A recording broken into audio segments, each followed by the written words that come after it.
Paolo Banchero is back. No other way to say it, no other way to talk about it. Let's dive into a crazy return game from one Paolo Napoleon Banchero today on Locked On Magic.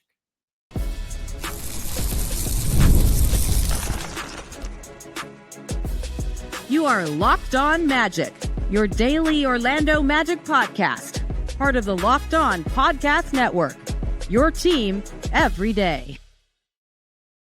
And you are indeed Locked On Magic. Today is January 11th, 2025. My name is Philip Rossman-Reich. I'm the senior writer over at OrlandoMagicDaily.com. Of course, follow me on Twitter at PhilipRR_OMD.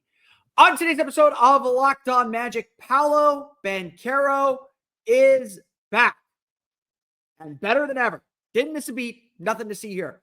We'll talk all about Paolo Banchero's return, what it means for the Orlando Magic, the start that he has, and what's left for him to continue to get better at. Really, really exciting stuff. We'll get to that coming up here in just a moment. First, I want to thank you again for making Locked On Magic part of your day every day, no matter when you listen to us, whether it's first thing in the morning, whether it's right when we upload. We truly appreciate you making Locked On Magic part of your day every day. Remember, you can make Locked On Magic even bigger part of your day with the Locked On Magic daily newsletter.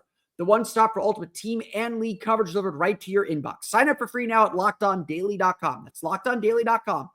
And start your day with the all-new free Locked On Magic newsletter. Again, that's Monday through Friday, so we'll have a new one for you Monday. Sign up this weekend, and you'll get all the latest on the Orlando Magic. So, we knew this day was coming. We knew after he didn't play in the game Thursday that Paolo Banchero would be back for the Orlando Magic. No surprises here. And this was much better than I think any of us expected. You know me, I like to keep expectations measured. I don't like to get too crazy on anything. This was so much better than any of us could imagine. It honestly, the numbers speak for themselves. Paolo Banchero scored 34 points, 11 for 21 shooting, 5 for 8 from 3, 7 for 10 from the foul line. We'll get to that in a minute. 7 rebounds, 3 assists, 2 steals. +6. 114 offensive rating when he was on the floor. Quite simply, Paolo Banchero, before we even get to the scoring, Paolo Banchero's presence just opened up the whole court. You could see it, you could feel it. That the Magic were just better because Paolo was out there. That the Magic were able to get quality looks because Paolo was out there and the attention that he brings. And then he started hitting shots.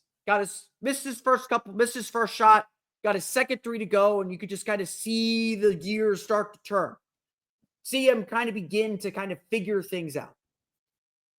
Once he got rolling, especially in the fourth quarter, once he got that confidence that he can do this, that he is back, that he can find his shot and make his shot, everything changed for Paolo Banchero. Everything changed. Again, you don't score 34 points in a game if you don't have something figured out. Even guys who are chucking, which Paolo was a little bit, he was definitely looking for his shot, and the Magic were looking to get him involved. No doubt about it. The Magic wanted to get Paolo they wanted to ease Paolo in, but they wanted him to be involved. He wasn't going to be sitting in the background in this one. Paolo just delivered on everything that the Magic are asking for. Nobody saw this. Certainly, we expected him to get into double figures, play fewer minutes than he normally does. We expected that. But to see him step into jumpers with confidence, to see him begin to get downhill and create tension, to see him make those quick decisions, to see him do all the things that we know Paolo can do, it's a breath of fresh air. Again, just everything opened up for this Magic team. There is still a long way for him to go. Do not get that twisted. Even Paolo admitted after the game, as happy as he was to be back on the floor, as great as he felt he played, he admitted after the game that, he was a little untrusting of his legs. Had a couple opportunities to go get dunks. Legs wouldn't cooperate. Just wasn't able to get that speed. He was hesitant at times to attack and get downhill. There's a couple instances in the second quarter when AJ Green switched on to him. And that's a matchup that Paolo's hunting. So much of the Magic's offense is about setting screens until Paolo gets the matchup that he wants and then attacking that matchup. He got that matchup and he didn't attack it. Everything was like a step slow. And it felt like sometimes his body wanted to move faster than his brain could move. That's expected. That's fine. That is something that's going to happen for a player just coming back from injury. On top of that, by the second half, the Bucks were double teaming Paolo like he was in the game like normal. And that necessitates quicker decisions that maybe Paolo isn't quite ready to make. We will talk about the missed free throw. With the chance to tie the game at the foul line, Paolo Banchero split a pair of free throws, left the Magic down by one, led to a little bit of a scramble late in the game. But the Magic are not in that position without Paolo willing them back into the game.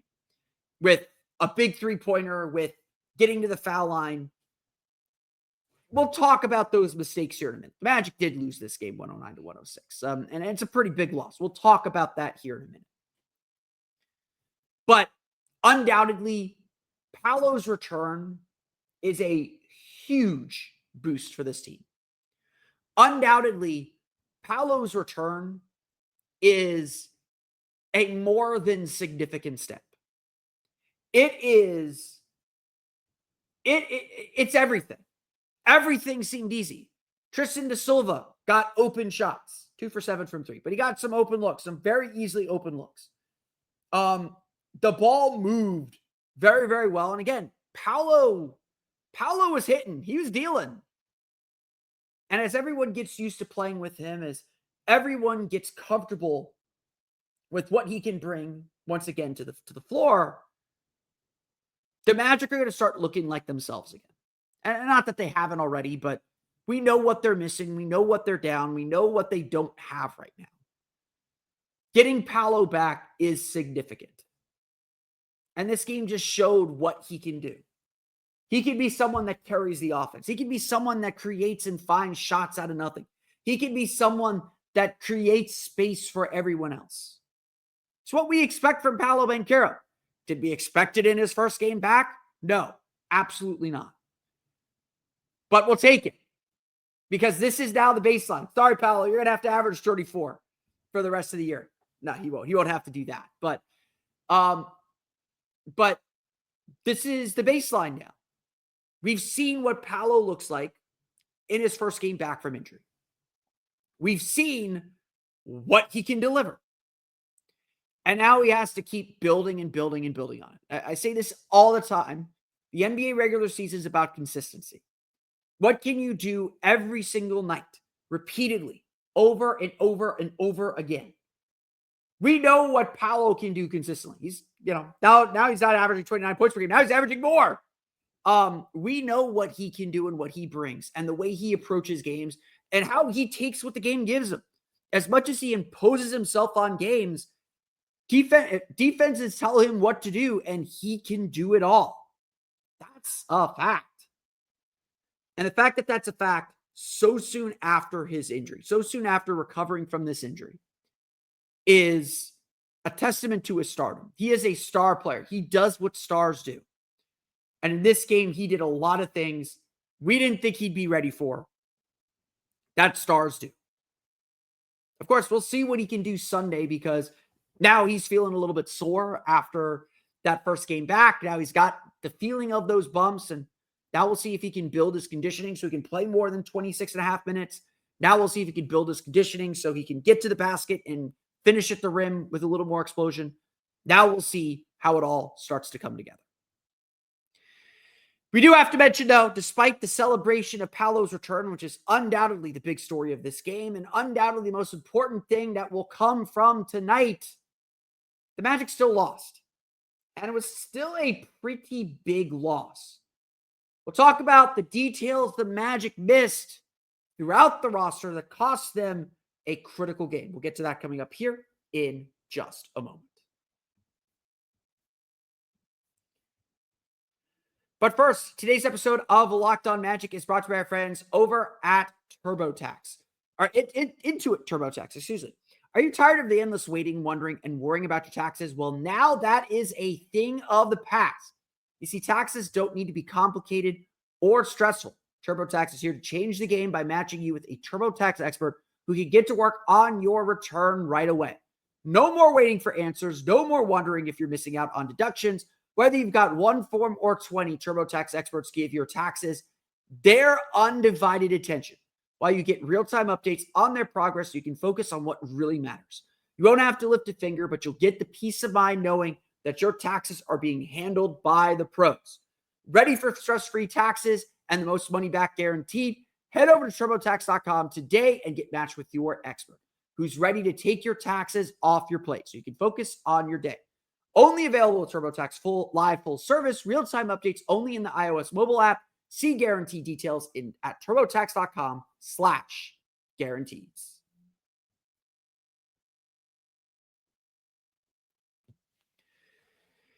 Okay.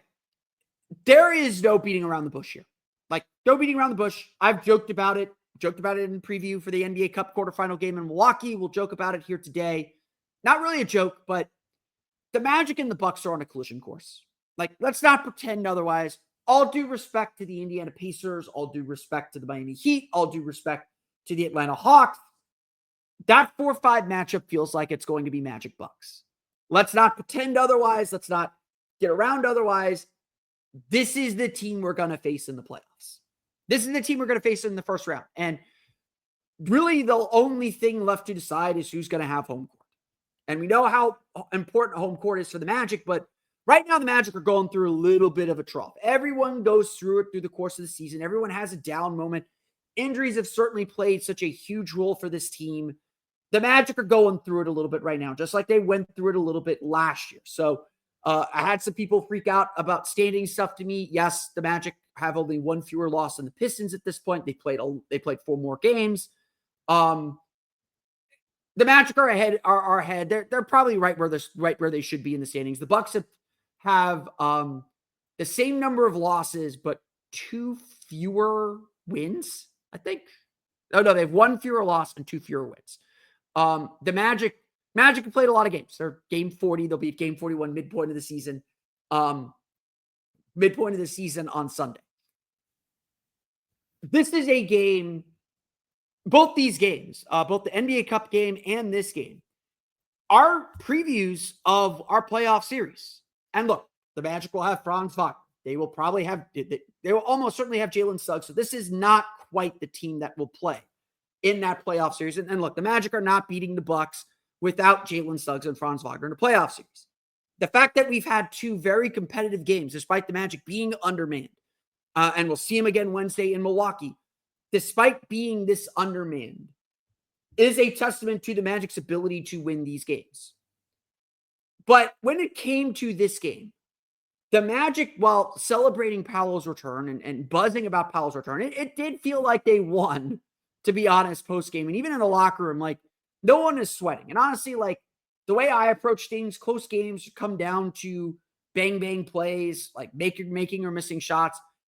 I don't as much lose sleep over close games as I do blowouts. Blowouts are bigger problems you have to solve. Close games are small problems, which things go the right way. One play goes the right way in the middle of the second quarter, then everything changes. And that is the lesson, the takeaway from this game. The details matter. That was how Jamal Mosley led off his press conference. That's how a lot of players talked when they talked about the result of the game, was that it came down to a little thing. Now, we could talk about the final sequence of the game. The Orlando Magic were down by 5. Paolo Banchero misses a shot. Orlando digs out the rebound. They fight for that board. Ball finds its way to Paolo. Paolo hits a big 3, makes it a 2-point game. Magic get a stop. They force a shot from Giannis. He misses. Orlando gets the ball. They don't call timeout smartly. Paolo gets downhill to his spot, draws a foul, misses the first free throw. Big miss there. Orlando gets they cut the lead down to 1. Orlando gets another opportunity. Cole Anthony has to, they're down 3 after Anthony Black is called for a foul. The Magic challenged the call, very marginal contact, but it ultimately looked like Black pushed him in the back. The referee said he hit him with the leg. Magic burned their timeout. I did not agree with that decision for Mosley to challenge that play. It was going to be tough to overturn Even though there was very, very marginal contact, it was very, very close. The timeout to me was more valuable to set up a play, advance the ball, and get that 3. But neither here nor there. Milwaukee makes the 3. It gets extends the lead to 3. They foul Cole Anthony. He misses a free throw. He misses the second one intentionally. The Magic are able to steal the rebound from Brook Lopez, but the clock doesn't start. And even as they kick it out to Paolo Banchero for an open 3, which he missed, they stop the clock. They only give him 0.4 of a second. The Magic can't get a shot off. That's the end of your ball game. There are details there that matter. It's details like making or missing free throws. Orlando is 18 for 26 from the foul line. Paolo misses 3, including the big one at the end, but Cole Anthony is 5 for 8 from the foul line. 2 of those misses, one of those misses on purpose, one of them at a critical juncture. Wendell Carter is 2 for 4. The Magic left points on the board. It's not even just that. Jamal Mosley pointed to the Magic giving up 2 free throws. Giannis Antetokounmpo had 2 free throws where he missed both free throws. 2 trips to the line where he missed both free throws. But the Bucks got the rebound. On one of them, the Bucks got a 3 from Damian Lillard. The other one, the Bucks scored 5 points when they really could only max at 4. When the Magic missed free throws, when the Bucks gave them opportunities, Orlando didn't make them. Those details matter. Those are what separate wins and losses. Those are what separate games of this ilk against quality opponents at playoff type games. And look, I'm not going to say this is a playoff type game. The Magic are down a lot of players that they're going to need and have in the matchup in April. They'll get us this, again, we'll see what they learn from it Wednesday. The fact that the Magic have one game between these 2 games against Milwaukee, that's going to be a chance to really recover. And again, these 2 teams are circling each other. I would argue that some of what the Magic did in this game, knowing that they didn't have Franz Wagner, looking at their lineup and knowing that Paolo wasn't quite ready to guard Giannis, although he got his turn on Giannis as well, including at the end of the game. I think some of what the Magic were doing tonight in this game was testing how they can defend Giannis. You got to use these regular season games for what you can.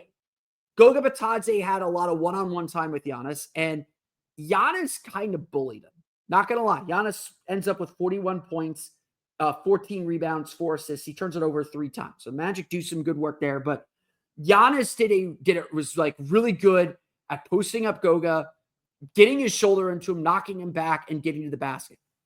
I think Orlando ultimately wanted to put size on him in Goga or Wendell to try and get him to shoot jumpers. Giannis really struggled with that jump shot in the first half, got that jumper going in the second half. And if that's how the Magic win or lose against the Bucks, I think they'll be okay on losing by Giannis jumpers.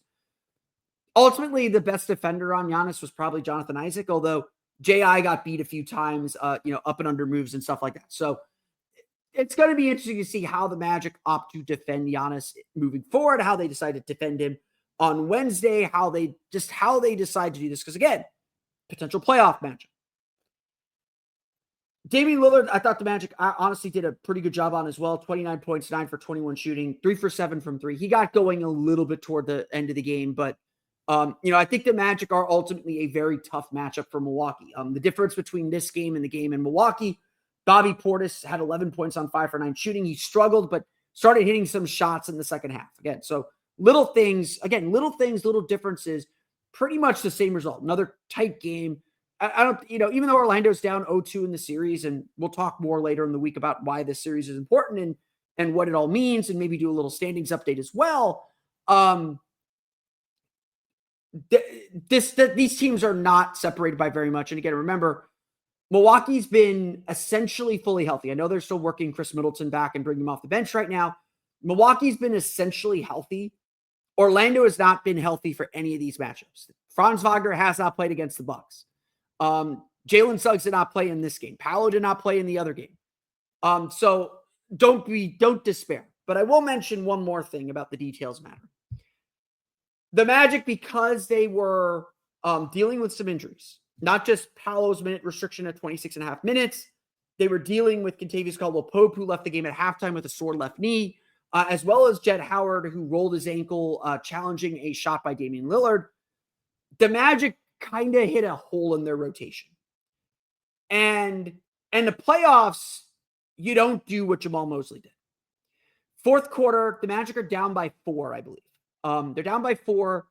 Milwaukee finally gets like a 2-possession lead. They had like 2 3-point leads before, but never gotten too far away from Orlando. They call a timeout. They get Paolo out of the game. They come out of the timeout with a lineup of, I believe it was Cole Anthony, Trevelyan Queen, Caleb Houston, Tristan Da Silva, Goga Bitadze. Milwaukee comes back with their closing lineup with Giannis and Dame in the game. The Magic obviously are very short on offensive options, on consistent offensive options. But at that point, they needed to match Jonathan Isaac's minutes with Giannis Antetokounmpo. That was the plan. They needed to. I would say this. I don't like criticizing Jamal Mosley too much on rotation decisions. I don't know what he's working on it. Like all that stuff. That lineup came out, and I very much said, like, this is the game. This is where this game is going to be decided. And Milwaukee extended the lead out to 9. Orlando was playing uphill the rest of the way. They brought Paolo back in earlier than I think they intended to. They definitely planned, and credit to Mosley for stretching his minutes the way he did, structuring his minutes the way he did to make sure he was in at the end of the game. Obviously, the Magic don't have a chance here if Paolo isn't doing what Paolo did in this game. That was a big mistake. That was a big coaching error from Jamal Mosley. And he doesn't make a lot of them. I know some people don't like his rotation decisions sometimes. They're not working with a lot right now. That to me was a big one where it's just like, this lineup isn't going to work. Not against who Milwaukee's putting out there. And again, he couldn't put Paolo back out there just because of the minute restriction, because they're trying to keep an eye on his minutes and not overextend him, especially in this first game. But again, details matter. Are the Magic going to fix that structure for the next game, for the game against Philadelphia on Sunday? Are they going to fix it for Wednesday? And certainly in the playoffs, they're going to make sure nothing like that ever happens. Is he going to shrink his rotation down to 9 or 8 players instead of going the full 10? There's plenty of times in the playoffs where there's a lineup that didn't have one of Paolo or Franz. Like, they can't have that. Milwaukee structures their lineups so that every lineup has at least one of Giannis or Dame when they're healthy. If Chris Middleton's healthy and playing well and confident, maybe they could get away with some minutes without either of them on the floor. But that's the difference right now. That's kind of the difference, is the Magic are still, and again, they're shorthanded right now. I can't be too critical, but details matter. If the details are going to matter for the players, the details have to matter for the coach. Having said that, as big as we might think this game is, it is just one game. It is a regular season game. It is a game where we celebrate Paolo Banchero's return. If we're going to see we got to see the forest for the trees. Ultimately, it's better to allow Paolo to make some mistakes and take care of him, even if it costs you the win a little bit. But Paolo gives you a chance to win. His presence on the floor gives you a chance to win. That's the ultimate detail that matters here, and that's what was important for the Magic. The Bucks again win 109-106. Let's go through the rest of the box score, talk about individuals now that we've talked about some bigger picture things. We'll get to that coming up here in just a moment. But first, today's episode of Locked On Magic is brought to you by our friends over at Rocket Money. Did Rocket Money help you find any subscriptions you forgot about or that you were paying for twice? That has definitely happened to me and people I know. I've had a few subscriptions when I look at my credit card bill and I'm just like, what is that? And I'll think to myself and try and figure it out, and I can't figure it out. Well, Rocket Money can. It makes it so easy to track down all those subscriptions. It's like having a personal assistant for your finances. Rocket Money is a personal finance app that helps you find and cancel your unwanted subscriptions, monitors your spending, and helps lower your bills so you can grow your savings. It brings everything together in one place, whether it's subscriptions, your spending habits, or even the goals you want to hit this year. Rocket Money has more than 5 million users and has saved a total of $500 million in canceled subscriptions, saving members up to $740 a year when using all of the app's premium features, which also helps me because I was going to do that math and now I don't have to. Cancel your unwanted subscriptions and reach your financial goals faster with Rocket Money. Go to rocketmoney.com/lockedon today. That's rocketmoney.com/lockedon. rocketmoney.com/lockedon. Let's run through the box score real fast as the Orlando Magic fall to the Milwaukee Bucks 109-106. One more note on the standing stuff. And I think we'll hit the midpoint of the season Sunday. You'll have a couple days probably to preview that game against the Bucks on Wednesday. let's do a standing. We'll do a standings review. We'll check in on where the Magic are at in the standings. I had a couple people ask, kind of say they're wringing their hands over the Hawks and Pacers and a little bit over the Heat and even some of the Pistons. And I'm just like, guys, I'm not worried. The Magic are in really good shape. They're fine. The Magic have played the most games in the league at this point. They're still ahead on wins to a lot of teams. Can you assume some teams are going to win, some teams are going to lose, but eventually we'll all get to 82. I think especially considering what the Magic have survived to this point, even Doc Rivers has said this, it's really impressive what the Magic have done and what Jamal Mosley has done. So, we've been critical, but the standings point I wanted to make with this win, the Bucks do officially pass the Magic in the standings. They're ahead of the Magic on win percentage points, but Milwaukee is 20-16. They played 36 games. Orlando is 22-18. They've played 40 games. So Orlando has 4 games in hand.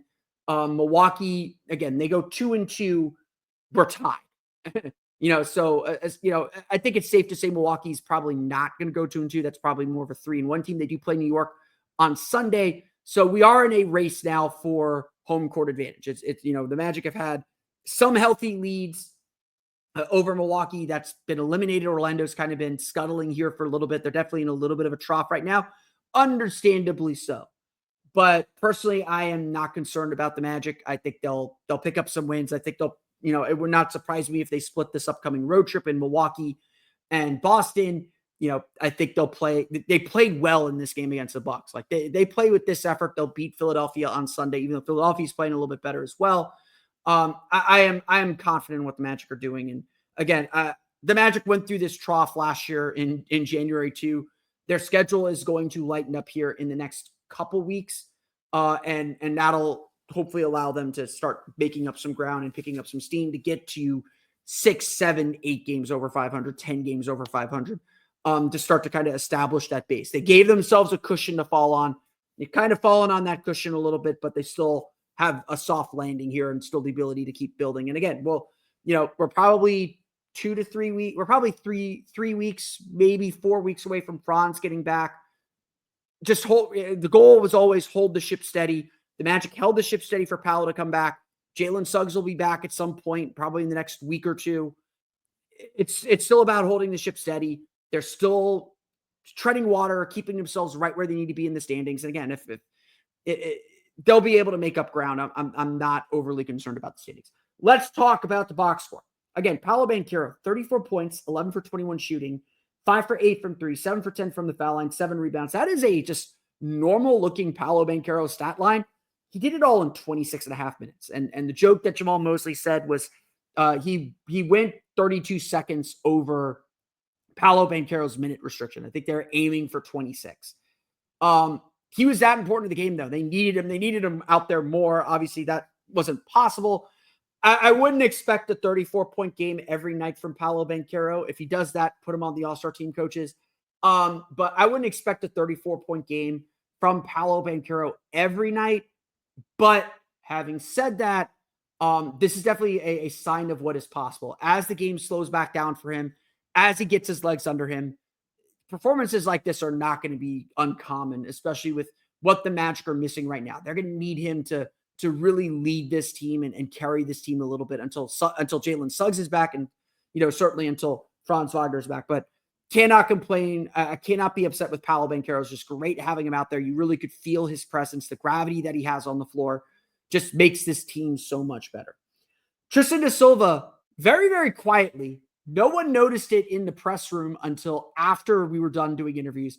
The Magic didn't even tweet. The Magic PR account, which, George runs that, does a really good job tracking these kind of weird stats and giving some historical context to player accomplishments. They did not tweet this out until after the game. So let's give him his love. Tristan Da Silva, first career double-double, 16 points, 10 rebounds. He was 6 for 13 from the floor, 2 for 7 from 3.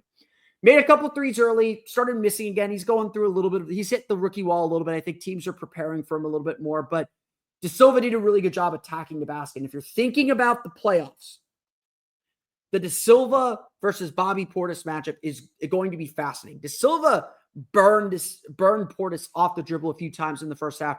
really did a great job finishing around the basket. Just a really smart finisher around the basket. Unafraid of Giannis when he was matched up with him. Just really just impressive stuff from the rookie. Efficiency and consistency are still the biggest issues with Da Silva. Not going to pretend otherwise. That's usually what's true of rookies. But I really loved how Da Silva played. Really loved how he attacked this game. Cole Anthony had 18 points, but 5 for 15 shooting, 3 for 10 from 3, 5 for 8 from the foul line, 7 rebounds, did have 2 turnovers. Turnovers weren't an issue in this game. Orlando only had 11. When they did turn the ball over, it did feel particularly big. It did feel like they came in bunches. It did feel like they came, when the offense wasn't really clicking. And look, Cole Anthony is leading that offense when it's not clicking right now. You see why like the Magic were bad when he was the leading scorer. Like, I don't think I'm saying anything new there. He's trying. It's not an effort issue with him. He gets to spots. He's trying to finish over taller players. He's trying to make good decisions, trying to make quick decisions. Sometimes the shots go in, sometimes they don't. He had some good stretches in this game, had some bad stretches in this game, but you don't want him to stop shooting. That is what he is there for. Off the bench, Orlando got 15 points from Anthony Black. He scored 10 straight, I believe, in the third quarter. That kept the Magic in the lead. He really kept the Magic in the game. Really, really impressive showing from AB. He looked hurt still on Thursday. Like against the Wolves, you could see him clutching his back. You could see him really in pain. And he just looked a step slow. You could just see it on his face. This game, he had some explosiveness. He really had some good bursts. He was finishing around the basket really well. Starting to shoot more confidently. Like Paolo's presence just made everyone a little bit more confident too. AB had that great run in the third quarter. Just an excellent showing from the kid. Really, really, really happy with how he played. Got to give props to Jonathan Isaac as well. 9 points, 4 for 10 shooting. Made one of his 4 3-point attempts. The threes are not quite there, but I've been big on Jonathan Isaac this year. His rebounding has dramatically improved. 4 rebounds, had a couple second chance points off of dunks and putbacks. He is good around the basket right now. And I think right now he needs to focus on staying near the basket. He's a little quick on his trigger, on the trigger to shoot 3-pointers. They're not going down for him right now. He's trying to figure out why as much as we are too. So maybe lean off of them. But again, if you're open, you got to shoot. Like I'm a big believer in that. If you're open, you've got to shoot. The Magic have almost admitted that their biggest problem is they pass up too many open shots. You got to shoot the ball. The defense is going to give you open shots. You got to prove you can make them. And I'd rather miss an open shot than pass up an open shot because you're probably not going to get a better shot than that. Having said that, definitely some times where I think AB had a 3 in the corner, took it instead of passing it to Jet Howard, who's a better shooter and was wide open as well. And the defense was rotating to AB. There's some instances like that where yes, there is a clearly better shot. Go get that. But again, Orlando shoots 14 for 40 from 3. They'll take that. That's 35%. They will take that. They actually made 5 more threes than the Bucks, a big factor in this game as well. Milwaukee missed 9 free throws. So as much as you want to talk about the Magic's 8 misses, Milwaukee had 9 misses, including Giannis going 3 for 10. I think that will be important come April. Orlando only shoots 43% from the floor, though. So a lot of troughs, as good as they were when Paolo was in. A lot of moments where the offense looked just as bad as it's looked all year long, where there's just no flow and no movement within the team. Probably heard I didn't mention Goga Bitadze. He only had 4 points, 5 rebounds. He had the Giannis assignment. Did okay. Again, I think the Magic were kind of testing it out a little bit. We'll see what they do Wednesday. But they left Goga on the island. They let him defend him one-on-one. They trusted him. I think he got his licks in, but Giannis really just overpowered him, got good deep position on a lot of instances. Guy was able to get his shoulder and knock him off his spot and really put Goga in tough position. So a rough game for Goga Bitadze. But again, I think there's still plenty of reasons to be optimistic about him in the long term. Again, we'll see how the Magic learn from this. And again, we'll see what the Magic look like at full strength. Again, we'll see Milwaukee again in April as well. The Magic play them in Milwaukee on Wednesday. And then again in Milwaukee in April. Yes, that is 3 games in Milwaukee. This is the only time Milwaukee comes to Orlando until the playoff series, until the inevitable playoff series. But I think the Magic are an interesting matchup when they're healthy. I think they'd put Franz on Giannis, to be perfectly honest. They'd want to avoid fouling, so maybe they'd switch a little bit more liberally. But again, Milwaukee right now, starting Taurean Prince and Andre Jackson. Taurean Prince is a good 3-point shooter. Andre Jackson is not. The Magic hid Paolo Banchero defensively on Andre Jackson, made his life really easy. Things will change when we get to April. And again, we'll see ultimately where these two teams end up. And again, I do anticipate this will be the Magic's playoff series. The Milwaukee Bucks defeat the Orlando Magic 109-106. The Magic are back in action on Sunday against the Philadelphia 76ers. We'll have a complete recap of that game for you on Monday's episode of Locked On Magic. But that's going to do it for me today. I want to thank you all again for listening to today's episode of Locked On Magic. Of course, find me on Twitter at PhilipRR_OMD. Find me on Blue Sky at PhilipRR. You can subscribe to the podcast on Apple Podcasts, Stitcher, TuneIn, Himalaya, Google Play, Spotify, Odyssey, and all phone based on podcasts to your podcast-enabled listening device. For the latest on the Orlando Magic, be sure to check out OrlandoMagicDaily.com. You can find us there on Twitter at OMagicDaily. And for even more Orlando Magic content, check out my Patreon page, the Orlando Magic Hub, at patreon.com/Orlando Magic Hub. Currently pinned to the top of that page, you will find my video breaking down the Orlando Magic's late game execution from the last couple weeks. That does include a Paolo play from early in the season against Indiana. You can check how that checks out to what we saw at the end of games, how the Magic use empty sides to create space for their attackers. You can find that again on my Patreon page at patreon.com/Orlando Magic Hub. As always, thank you for your support. As if all that's not enough, you can now check out the Locked On Magic daily newsletter Monday through Friday. It's the one stop for ultimate team and league coverage delivered right to your inbox. Sign up for free now at LockedOnDaily.com. That's LockedOnDaily.com, and start your day with the all-new free Locked On Magic newsletter. That's going to do it for me today, though. I want to thank you all again for listening to today's episode of Locked On Magic for Orlando Magic Daily and Locked On Magic. This has been Philip Rossman-Reich. We'll see you all again next time for another episode of Locked On Magic.